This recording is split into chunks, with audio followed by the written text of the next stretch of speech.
نحمده ونصلي على رسول الكريم أما بعد أعوذ بالله من الشيطان الرجيم بسم الله الرحمن الرحيم وعن أبي سعيد الخدري رضي الله عنه قال نهى رسول الله صلى الله عليه وسلم عن صوم يوم الفطر والنحر متفق عليه وعن النبي صلى الله عليه وسلم أيام التشريق أيام أكل وشرب وذكر الله رواه مسلم.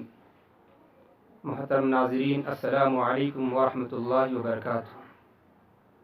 تقبل اللہ منا ومنکم وللمؤمنین والمؤمنات. محترم سامعین، آپ کو عید کی دل کی گہرائیوں کے ساتھ پرخلوص مبارکباد.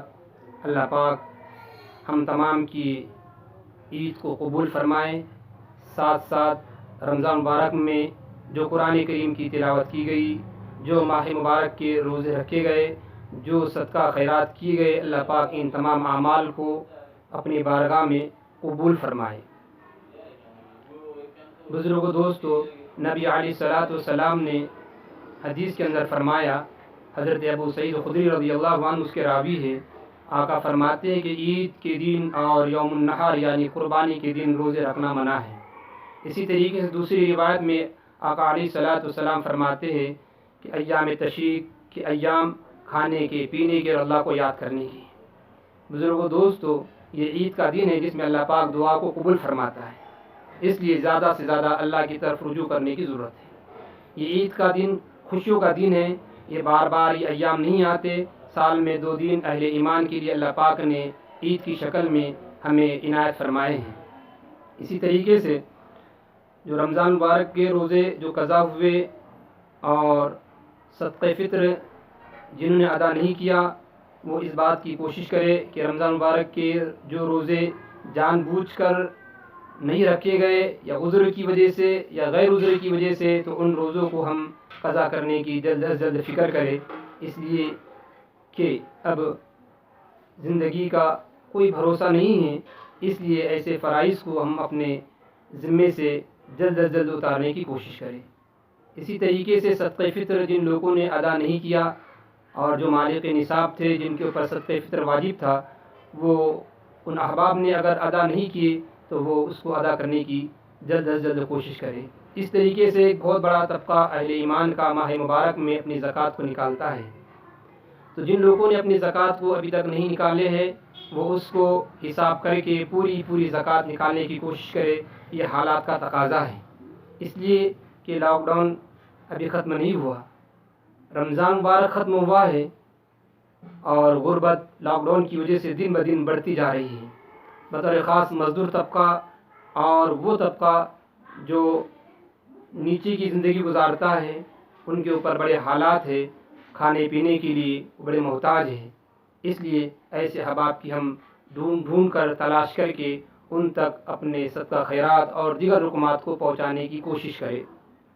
اسی طریقے سے یہ رمضان مبارک کے ہم نے جو معمولات کیے، یہ معمولات صرف رمضان کی حد تک نہیں تھے. یہ ہمیں بتلانے کے لیے تھے کہ سال بھر اس طرح آپ رہیے، گاہے بگاہے روزے رکھتے رہے، گاہے بگاہے صدقہ و خیرات کرتے رہے.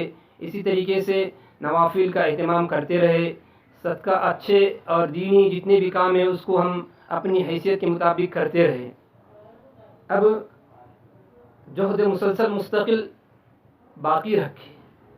یہ نہیں کہ بس رمضان آیا خوب محنت کر لی اور اس کے بعد پھر دوسرے رمضان تک اس کا انتظار کیا جائے. نہیں، بلکہ ہم تمام کو اس بات کی کوشش کرنا چاہیے کہ مستقل محنت کرتے رہے، مستقل اللہ پاک کے دین کی محنت کرتے رہے. چاہے جس شعبے میں بھی ہمارا اپنا تعلق ہو اور جس شعبے سے بھی ہم منسلک ہو، ان شعبوں کو ہم برابر کرتے رہیں. حالات یہ بتاتے ہیں کہ اللہ پاک ناراض ہے. روایتوں میں آتا ہے کہ اللہ کے غضب جو سرد ہوتا ہے، ٹھنڈا ہوتا ہے، وہ صدقات کی وجہ سے ہوتا ہے. اس لیے اللہ پاک کے غضب کو کم کرنے کے لیے، اللہ پاک کے غصے کو ٹھنڈا کرنے کے لیے اپنی حیثیت کے مطابق صدقہ و خیرات کرتے رہے.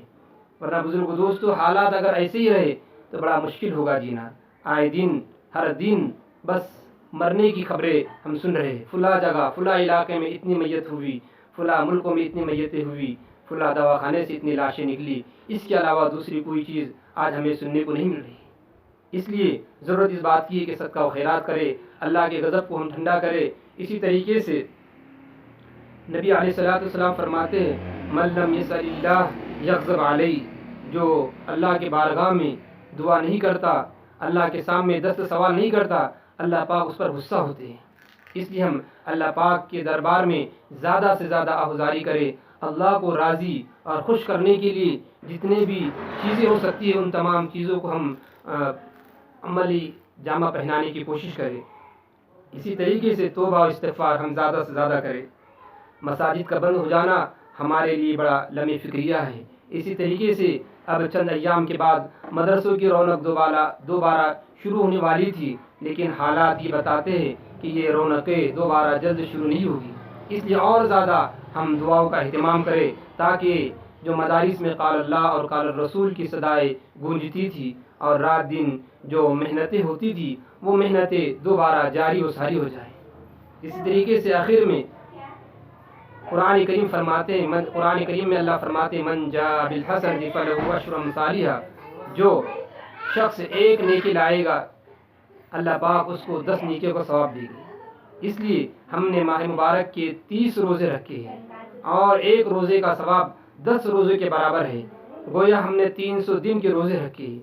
حدیث میں آتا ہے نبی علیہ الصلوۃ والسلام فرماتے ہیں، حضرت ابو ایوب انصاری رضی اللہ تعالیٰ عنہ اس کے راوی ہیں، وہ فرماتے ہیں انہ حدثہ ان رسول اللہ صلی اللہ علیہ وسلم قال من صام رمضان ثم عتبه 6 من شوال کصیام الدہر، کہ جس شخص نے ماہ مبارک کے روزے رکھے، حضرت ابو سعید خدری رضی اللہ تعالیٰ عنہ ان کے شاگرد سے فرماتے ہیں، ان کے شاگرد عمر بن ثابت رحمۃ اللہ علیہ ہیں، ان سے فرماتے ہیں، ان کو بیان کرتے ہیں کہ نبی علیہ الصلوۃ والسلام فرماتے ہیں کہ جس شخص نے رمضان مبارک کے روزے رکھے اور تو اس کو چاہیے کہ وہ شوال مکرم میں 6 روزے کا اور اضافہ کرے۔